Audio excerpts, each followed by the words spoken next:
Hello বন্ধুরা, তোমরা সবাই কেমন আছো? মিষ্টি কথা চ্যানেলে তোমাদের সকলকে স্বাগত জানাই। আশা করছি তোমরা খুব খুব খুব ভালো আছো। আমার শরীরটা একটু খারাপ ছিল, তাই বন্ধুরা আমি ঠিকঠাকভাবে ব্লগ তোমাদের সাথে শেয়ার করে উঠতে পারিনি। প্লিজ আমাকে ক্ষমা করে দিও। আজকে তোমাদের সাথে শেয়ার করব আমার অ্যানিভার্সারির দিনটা আমি ঠিক কীরকমভাবে কাটিয়েছিলাম। দেখতেই পাচ্ছ বন্ধুরা, আমার গোপু সোনাকে, রাধা মাধবকে আমি ঠাকুরের পুজো দিতে চলে এসেছি। সকালে উঠে স্নান সেরে আগে চলে এসেছি গোপু সোনা, রাধা মাধব, ভোলে বাবা, মা লক্ষ্মীকে পুজো দিতে। এখন যেহেতু শীত পড়ে গেছে, তাই আমি ভাবলাম চলো আজকে একটু নলেন গুড়ের রসগোল্লা আর একটু মোয়া, একটু গুড়, একটু গুড়ের সন্দেশ, এই সমস্ত জিনিস দিয়ে আমার ঠাকুরদেরকে, আমার গোপু সোনাকে সেবা দেয়া যাক। দেখো আমার গোপু সোনা নতুন সোয়েটার পরে একদম রেডি। সেদিন যেহেতু আমার জীবনে একটা স্পেশাল দিন ছিল, তাই আমি গোপু সোনার জন্য একটা নতুন সোয়েটার আগে থেকেই কিনে রেখেছিলাম। দেখো নতুন সোয়েটারটা পরে আমার গোপু সোনাকে দেখতে কি মিষ্টি লাগছে। এই যে দেখো আমার গোপু সোনার ভোগে আমি কি কি দিয়েছি, তোমরাও একটু ভোগটা দর্শন করে নাও। আর নতুন সোয়েটারটা পরে আমার গোপু সোনাকে দেখতে খুবই মিষ্টি লাগছে, তাই না? যেহেতু শীত পড়েছে, তো চলো, পুজো তো দেওয়া কমপ্লিট হয়ে গেছে, এবার রান্নাঘরে যাওয়া যাক। দেখো এই সমস্ত কিছু কেটে রাখা হয়েছে। চাটনি হবে, এই যে এখানে পানির হবে, পানিরের জন্য সমস্ত সবজি ভাজা হচ্ছে। সেদিনকার সমস্ত রান্না কিন্তু একা হাতে মা করেছিল। এই যে এখানে মাটন, চিলি চিকেনের ম্যারিনেশন করে রাখা আছে। রান্নাঘরের সমস্ত টুকটাক করে এগিয়ে রাখা হচ্ছে।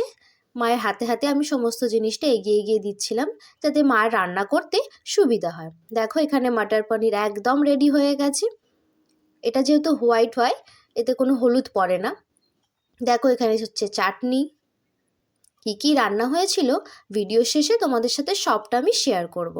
দেখো এখানে মা পায়েস করছে, গুড়ের পায়েস।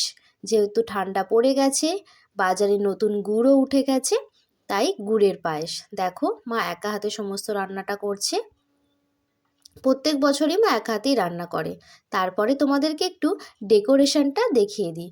ঘরোয়া অনুষ্ঠান, ঘরে আমি প্রত্যেক বছর বাড়িতে সাধারণ মোটামুটিভাবে করার চেষ্টা করি। দেখো এই পুরো ডেকোরেশনটা আমার হাজব্যান্ড নিজে হাতে করেছে। এই যে আমার দুটো টেডি বিয়ার, নতুন বেডশিট পেতেছি।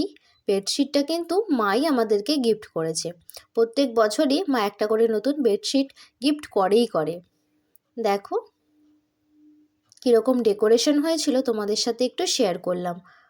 তোমাদের কেমন লাগলো প্লিজ আমাকে কমেন্টে জানিও। অনেক দিন হয়ে গেল তোমাদের সাথে কোনো রকম কোনো ভিডিও করেও দেওয়া হয়ে ওঠেনি। তা একটু শরীর অসুস্থ ছিল বাড়িতে সকলেরই, তাই ভিডিও করে উঠতে পারিনি। অনেক দিন পরে তোমাদের সাথে ভিডিও শেয়ার করছি। দেখো এই যে ক্যান্ডেলগুলো জ্বালিয়েছিলাম, খুব সুন্দর লাগছে দেখতে, তাই না? আর এই যে এই ফুলগুলো হাজব্যান্ডের থেকে পাওনা, সেদিন অ্যানিভার্সারি উপলক্ষে। ছোটোখাটোভাবে চেষ্টা করেছিলাম যে একটু ঘরটাকে সুন্দরভাবে সাজানোর। বাড়িতে কোনো অনুষ্ঠান হলে বা বিশেষ কোনো দিন হলে ঘরটাকে সুন্দর করে সাজাতে কার না ভালো লাগে, তাই না বলো? আমি এইরকমভাবেই আমার জীবনের স্পেশাল দিনগুলোকে সেলিব্রেশন করি। খুব বড় আড়ম্বর হয়তো করতে পারি না, কিন্তু ছোটোখাটোভাবে চেষ্টা করি ঘর বাড়ি সাজিয়ে সুন্দরভাবে পুজো দিয়ে ভালো ভালো রান্না করে সেই দিনটাকে ভালোভাবে উদযাপন করা। দেখো এই যে আমার গৌতম বুদ্ধা, আর এই যে কেদারনাথ আর বদ্রীনাথ মন্দির আমরা ঘুরতে গিয়েছিলাম, সেই মন্দিরগুলো এখানে সুন্দর করে সাজানো। দেখো সন্ধেবেলা হয়ে গেছে, কেকও আনা হয়ে গেছে দোকান থেকে। আমি তখন কেকটা ওপেনিং করছি। মা বলল চল আমি একটু ভিডিও বানিয়ে দিই। মিয়া অমরের কেক কিন্তু আমার অলওয়েজ ফেভারিট। দেখো আর কেকটা খুব সাবধানে বার করছিলাম, যদি ঘেটে যায়। এই যে আমার টেডি বিয়াররা বসে আছে, ওরাও ভাবছে কখন কেক কাটিং হবে, তাই না?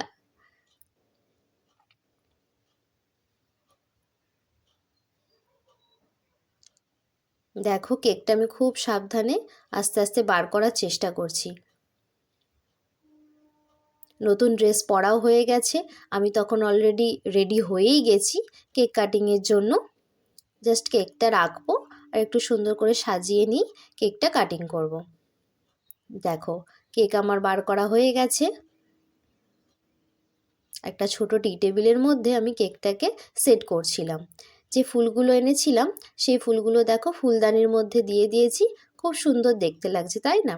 প্রত্যেক বছর কিন্তু আমার এই অ্যানিভার্সারির দিনে ফুল আর কেক এটা আমার মাস্ট লাগবেই। কারণ আমি এই দুটো জিনিস ছাড়া কোনো সেলিব্রেশন আমার ঠিক মনের মতো হয় না। ফুল এমনই একটা জিনিস না, দেখলে মনটা খুবই ভালো হয়ে যায়, তাই না? ফুল ঘরে রাখলে সুগন্ধে সুগন্ধে ভরে যায় আর একটা অন্যরকম ভাইবস দেয়। দেখো সুন্দরভাবে ডেকোরেশন করা হয়েছে সোফাটাকে। সমস্ত ডেকোরেশন কিন্তু আমার হাজবেন্ড করেছে, এই ক্রেডিটটা কিন্তু ওকেই দিতে হবে। দেখো আমি ক্যান্ডেলগুলো সুন্দর করে সাজিয়ে নিচ্ছি। ওই যে কালারিং যে ক্যান্ডেলগুলো হয় না, ওই কালারিং ক্যান্ডেলগুলো আমার কাছে নতুন একদম কিনে রাখাই ছিল, যে আমি অ্যানিভার্সারিতে সুন্দর করে সাজাবো বলে। ওই যে দেখো আমি সুন্দর করে সাজিয়ে নিচ্ছি। তোমরা তোমাদের জীবনের বিশেষ দিনগুলো কীরকমভাবে কাটাও প্লিজ আমাকে কমেন্টে জানিও। আর আমার চ্যানেলে নতুন হয়ে থাকলে চ্যানেলটাকে প্লিজ সাবস্ক্রাইব করো, লাইক কমেন্ট শেয়ার করতে তো একদমই ভুলো না। তোমরা কিন্তু ভিডিও দেখছো, সাবস্ক্রাইব করছো না, প্লিজ সাবস্ক্রাইবটা করে যেও। দেখো এবার আমি ক্যান্ডেলগুলোকে, আমি না আমরা দুজনেই ক্যান্ডেলগুলোকে জ্বালিয়ে নিচ্ছি।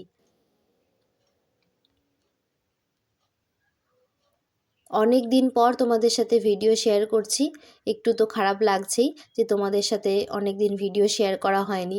কি করব বলো, বাড়িতে সকলেই একটু অসুস্থ ছিল। দেখো এবার আমরা কেক কাটিং করতে বসে পড়েছি দুজনে। একটা জিনিস কি তোমরা খেয়াল করেছো, আমাদের দুজনের ড্রেস কিন্তু একদম ম্যাচিং ম্যাচিং। দেখো এই যে আমার হাজবেন্ড স্পার্কেলটা জ্বালিয়ে দিল।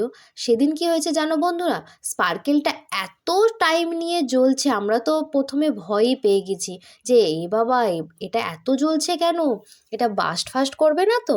দেখো জ্বলেই যাচ্ছে জ্বলেই যাচ্ছে, আমরা তো ভাবছি কখন বন্ধ হবে কখন বন্ধ হবে। এই যে কেক কাটিং করা শুরু হয়ে গেছে।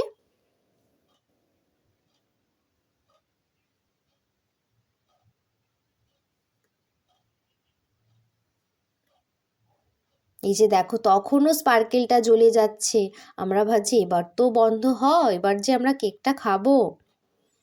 দেখো জ্বলেই যাচ্ছে, একবার তো ভয় পেয়ে গেলাম যে বাস্ট ফাস্ট করবে না তো। এই যে আমি বলছি দেখো যে না চলো নিভে গেছে। এই যে আমার হাজব্যান্ড আমাকে একটু কেকটা খাইয়ে দিল, তারপর ও খাওয়ালো মাকে। মা যেহেতু ভিডিওটা বানিয়ে দিচ্ছিল, মা ছিল, মাকে খাওয়ালো, তারপর আমি ওকে খাওয়ালাম। দেখো এই যে আমার গিফট হাজব্যান্ডের থেকে পাওয়া একটা সুন্দর ওং পেন্ডেন্ট আর এই চুড়িদার সেটটা। কেমন হয়েছে আমার গিফটটা প্লিজ আমাকে কমেন্টে জানিও। আর মা বাপির থেকে পেয়েছি এই সুন্দর সাদা বেডশিটটা আর দুটো শার্ট, যেটা ওরই, আমি আর কিছু নিইনি। আমি যেহেতু চুড়িদার ওর থেকে পেয়েছি আর আমি ওর থেকে তেমন নিইনি। এই যে বেডশিটটা, এটাই সেদিনকে পেতেছিলাম। আর রাতের ডিনারের মেনুতে কী কী ছিল দেখে নাও বন্ধুরা। ছিল fried rice, veg fried rice, সমস্ত রকমের শীতের সবজি কাজু কিশমিশ দিয়ে। ছিল পনির, নবরত্ন পনির।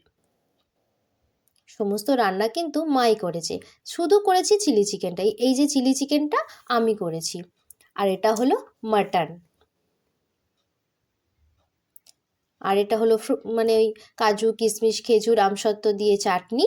আর এই যে গুড়ের পায়েস, রসগোল্লা আর মিষ্টি আর চকলেট।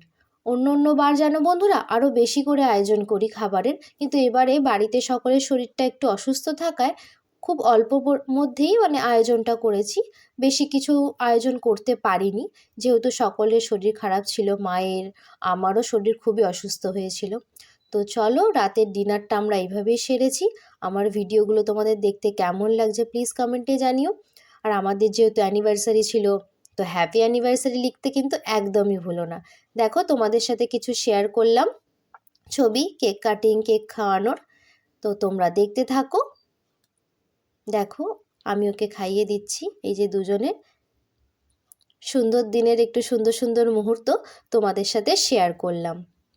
তো আমার ভিডিও মনোযোগ সহকারে দেখো আর আমার পাশে থেকো। আর চ্যানেলটা সাবস্ক্রাইব করতে কিন্তু একদমই ভুলো না। এই যে ফুল, ফুলের ছবি কেন দিলাম, ফুল হচ্ছে জীবনে সবথেকে সেরা উপহার।